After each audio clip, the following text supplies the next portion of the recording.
கர்த்தருடைய பரிசுத்த நாமத்திற்கு மகிமை உண்டாவதாக. பிரியமானவர்களே, இங்கே ஒரு பையன் இருக்கிறான்.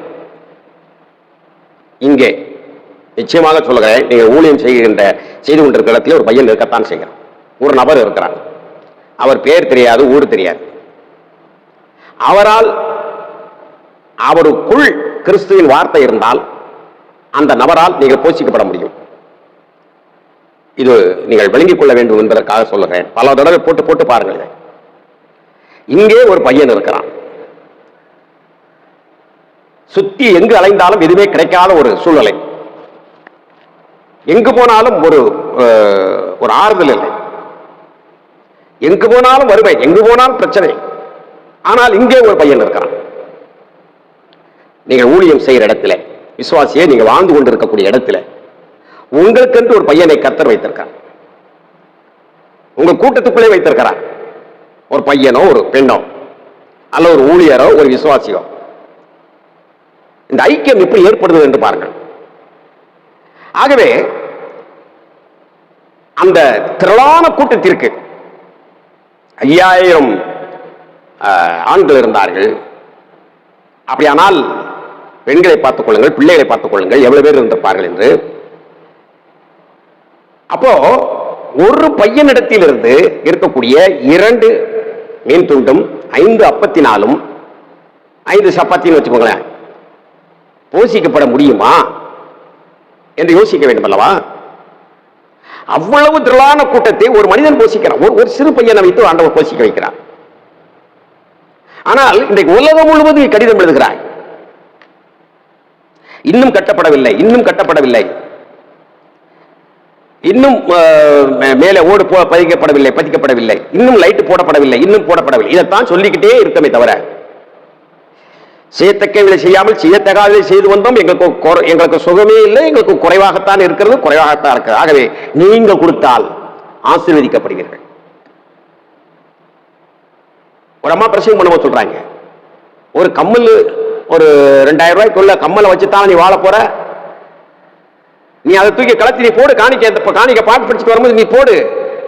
நீ போட்ட அப்படின்னா இத மாதிரி உனக்கு ஆண்டவர் லட்சமா கொடுப்பார், கோடியா கொடுப்பார். உனக்கு கோடி வேணுமா, லட்சம் வேணுமா, அந்த இந்த 200 கம்மல் வேணுமா அப்படின்னு அந்த அம்மா சொல்லுது. நல்லா கவனமா கேளுங்க. அன்னைக்கு பேதுரு யோவான் ஆலயத்துக்குள் செல்லுகிற பொழுது கவனமா கேளுங்க, ஐயா இந்த மாதிரி இருக்கான்னு கேட்கிற பொழுது எங்க இடத்துல ஒண்ணுமே இல்லை, ஆனா எங்க இடத்துல உள்ளதை தருகிறோம் அப்படின்னு இயேசு கிறிஸ்துவ கொடுத்தாங்க.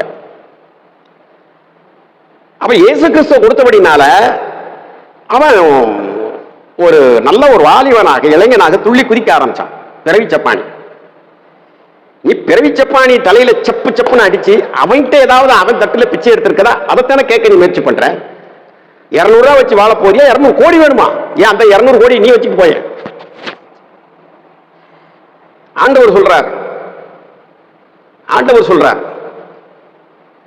முன்னால இருக்கிறவன் சாப்பிட்டுருக்கானா சாப்பிடலையான்னு சொல்லி உனக்கு தீர்க்க தரிசனம் சொல்ல தெரியல. உனக்கு முன்னால இருக்கிறவன், உடைய பிரசங்கத்தை கேட்டுக்கொண்டு இருக்கிறவன் சாப்பிட்டுருக்கானா சாப்பிடலையா, அவன் குடும்பத்தில் என்ன பிரச்சனை இருக்குன்னா அந்த தீர்க்க தரிசனம் சொல்ல தெரியல. நீங்கள் பணக்காரர்கள் ஆக வேண்டுமா, நீங்கள் ஒரு கார் வாங்க வேண்டுமா, பங்களா வாங்க வேண்டுமா, உங்க கையில் இருப்பதை போடுங்கள், உற்சாகமா போடுங்க, உடனே போடுங்க, இப்பயே போட்டுருங்க, மனைவியை கேட்காதீங்க, கணவத்தை கேட்காதீங்க, அப்படிலாம் பேசுறாங்க. பேசுனதான் சொல்றேன். போட்டி அப்படின்னா நீங்க திரளான ஆசீர்வாதத்தை ஆண்டவர் உங்களுக்கு தருவாரு. அதை ஏன் ஓண்ட கொடுக்கணும்? அதத்தை நீயே வாங்கிக்கோ, என்கிட்ட கொடுக்காம.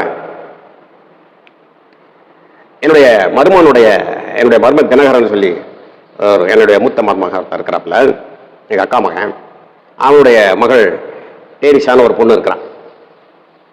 அவட்ட 10 ரூபா கொடுத்தா 5 ரூபா காணிக்க போட்டுட்டு கையில மீதியை கொண்டு வந்துருது. எதுக்கு? அவருக்கு 5 ரூபா போட்டு வந்துட்டேன், எனக்கு 5 ரூபா நான் வச்சுக்கிட்டேன். அப்படிலாம் இருக்கக்கூடாது அப்படின்னு சொன்னான்.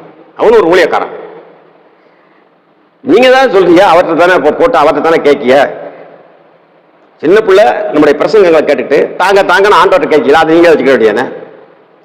நான் அதை ஏன் சொல்றேன் அப்படின்னா, ஒரு புத்தி மயக்கத்தை உண்டாக்கி இப்படிப்பட்ட பிரசங்கங்களை அள்ளி குவிக்கிறார்கள். அப்ப இந்த இடத்தில் நன்றாக கவனிங்கள், இங்கே ஒரு பையன் இருக்கிறான், அவனை பத்தி நல்லா யோசிங்க. எங்க அரசு ஊழியர்கள்ல ஏதாவது ஒரு தவறு செஞ்சுட்டாங்கன்னா அந்த காலத்துல தண்ணி இல்லாத காட்டுக்கு மாத்திரும் சொல்லிட்டு ராமநாதபுரம் மாவட்டத்துக்கு தான் மாற்றுவாங்க.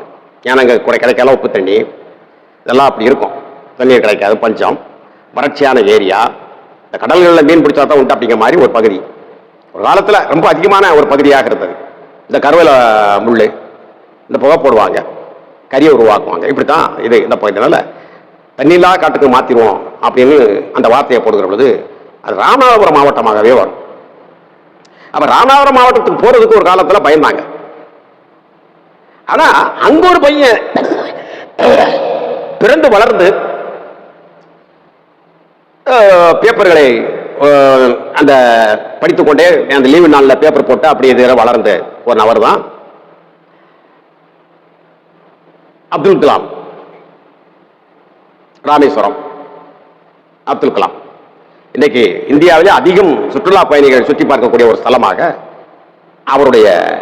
அவர் பிழைக்கப்பட்ட பேக்கரும்பு என்கின்ற இடம் இருக்கிறது.